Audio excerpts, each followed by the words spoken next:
Okay, ngayon ang pag-usapan natin ay ang dalawang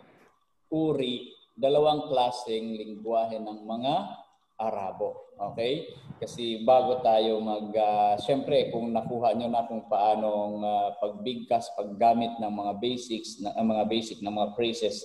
Okay? Ang gusto ko lang munang ipaintindi sa inyo na ay ang Arabic hindi lang iisa.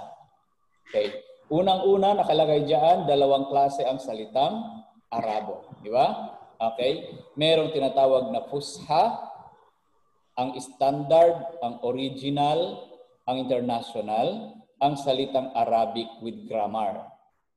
Okay. Pangalawa ay ang Ammiya.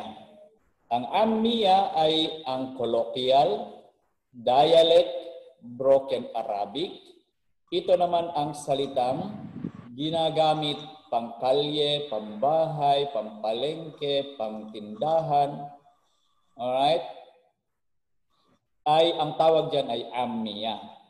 At bawat bansa ng bansang Arabo, may kanya-kanya silang Ammiya.